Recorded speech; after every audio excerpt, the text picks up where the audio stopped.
Di man ta magaguyod og lata, di man ta magpaandar patay kusog sa atong mga makina sa kinan. Ang gihandom sa Dios nga kita, nahimong kontento og malipayon sa kinabuhi sa milabay nga tuig Brother Pedro. Unsa man atong naangkon, nakadawat man kag milyon, nakadawat man kag 1 milyon, dapat malipayon. Kay nga naman, ang kinabuhi nagpabilin nga ni anato nga matud pasawi.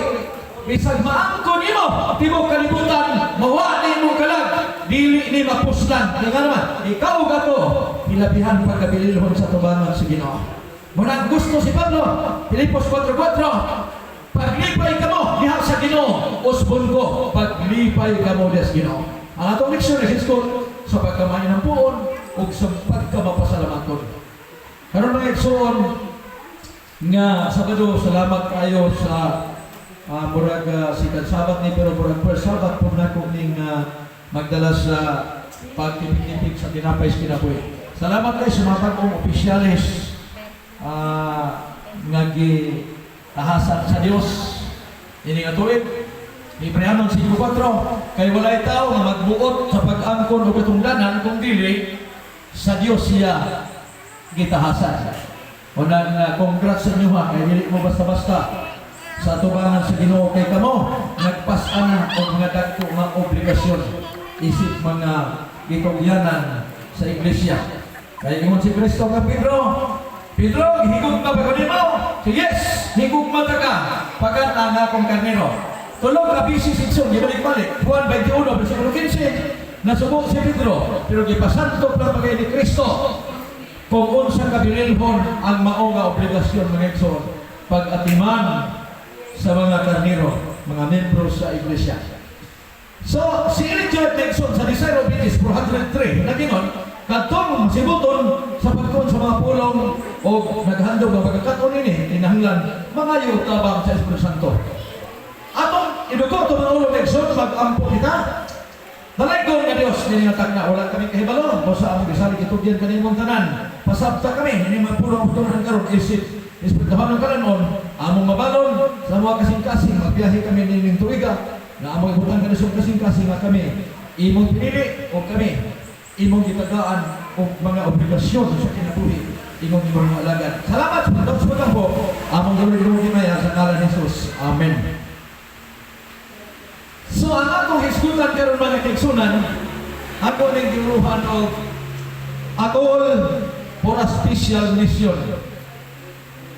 Ang tawag sa pinasahi nga buluhaton. Espesyal ganun mga igsoon, dili ni basta-basta. Akol for a special mission. Ang tawag sa pinasahi nga buluhaton. Ang gibasa kaganiha sa atong update nga igsoon, Brother John, ang Marcos Kapitulo 5 versikulo 19. Ako ning basa ko magkaigsunan. Nag-ingon din sa akong bersyon sa pulong sa Diyos. Apan wala mo sugod si Jesus, giingnan hinuon niya kini, o giingnan niya siya.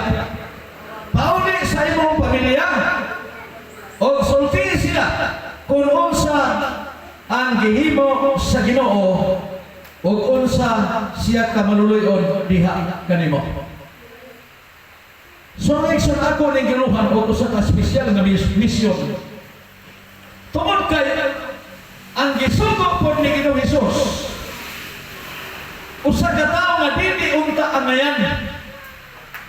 Apan iyang gitawag alang sa usa ka buluhaton ngadto sa pinasahi nga mga katawhan nga mao ang iyang pamilya. Igsoon, ang kumon kay nga sugilanon kung inyo ning gibasa, nahimo ning kumon. Apan kumuha ninyo ni mabasahi, mahimong dili ni kumon sa inyong panhuna-huna kini nga maong nga sugilanon.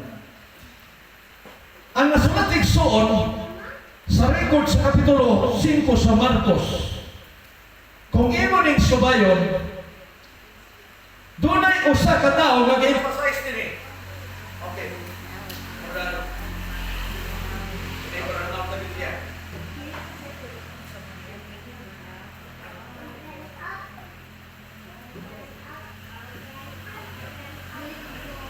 Madungog naman gihapon siguro kami igsoon kasi magulat kay Mike no.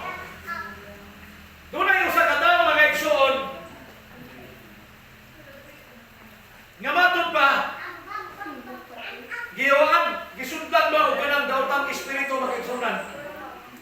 O kining mga tao, matod pa sa record ini sa Marcos Kapitulo 5. 24 oras walang tulugan. Matod pa ni kadtong sikat kay mga igsoon nga usa ka TV host.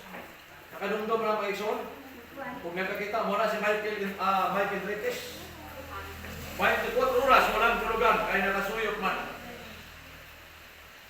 Kining tawhana mga igsoon, ang iyang pinuy-anan dili basta-basta. Kinsa na kay balawin ni mga igsoon?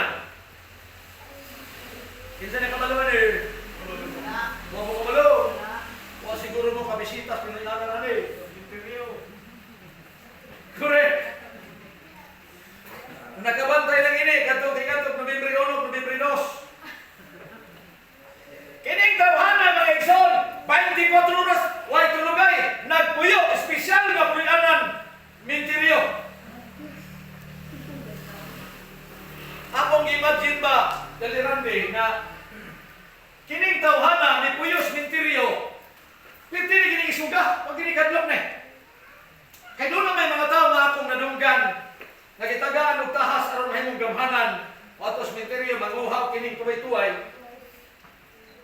Nag-experience siya, madunggan ako, ang balhimo silang liyog, maningkad, unya, gitagaan mo silang tahas mga igsoon, kung ang Diyos naghatag og tahas, alas 12 gabi mag-ampo, ang yawa po naghatag og tahas, ni ato po sa minteryo kung ang gabi, kay manguhaw, tuway-tuway, para mahimong gamhanan. Isalir ba yan po na mga igsoon? Isalir po. Kining tawhana, dili kay ibisita lang sa minteryo, parihan ng Nobyembre 1, kung dili, tuhan na din siya nagpuyo sa minteryo. Unsay pasabot igsoon kung ang tao tuwa na sa minteryo magpuyo? Unsa siya kalayo sa kamatayon? Tuol na lang kayo. Kitindula kayo mga amigo, puro patay, malindudok. Gamay na lang ikuwag, wala man ang sabi 23 kolontres, usag kalakang lang, kamatayo na. Nenong ko sa kapastor na igsoon nga, nagwali dito sa Iloilo ng Hentabo. Naghatod sila og lubong dito sa minteryo, pagsunod nila, ibutangan igsoon sa tubangan kay Hilongguman. Ang nakabutan na sulat dito, kami subong. Pagsunod nila igsoon, kami subong. Pagpanggawas na nila, ang maong karatula, magibutangan kami subong sa likod na ako na ibarka nito. Kamu, dasod. Pagsulod nila, ang patay ng istorya, kami karon. Paggawas mga buhis ni Tiryo, gitugnan, kamu, dason. Kamu isunod. Kining tawhana din na ni mahadlok naman. Kaya niya pinuyanan minteryo. Gamay na lang kayo, may bakanti makintan, pwede na mag-practice. Pero si Kristo, bisan pag nag-umbaw na sa kamatayon ng tao, dako ang iyang kahanawa mga igsoon. Sa dihang si Kristo, nagkaagi sa dapit minteryo, ang mauntaman ay paglaong 24 oras to alas minteryo nagpuyo, nakakita kang Kristo mga igsoon. O sa iyang pagkakita, siya midagan, matod pa sa record sa Biblia, midagan, miadto kang Jesus. Jesus, anak sa halangdong Diyos. Nangutana siya, tanawan ni Megson. Di ba ang iyang question, nasibo siyang kinabuhingon pa niya, unsay labot nimo kanako? Question mark na kinabuhi. Way kasiguruhan o unsay connection nato sa Dios. Kay kining tawhana, 24 oras, tuwa na sa minteryo nagpuyo. Doon na kayo sa kamatayon. Si Kristo nakakita niya mag-igsunan, mingon, kinsay imong pangalan? Kabalo mo, kung saan yung gitubag, mga igsoon? Kabalo mo. Bulag mo.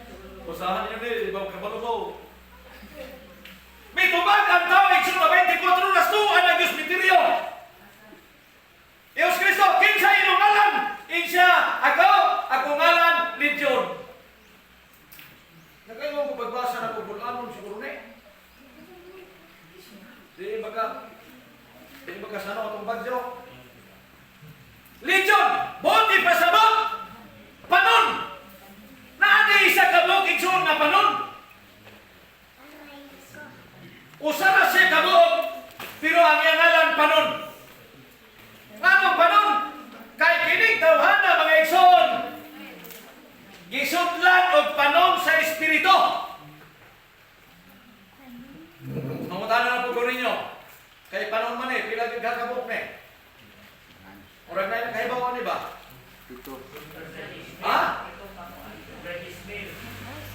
Sobra 10,000. Mga pinagdi kay sobra na, sir.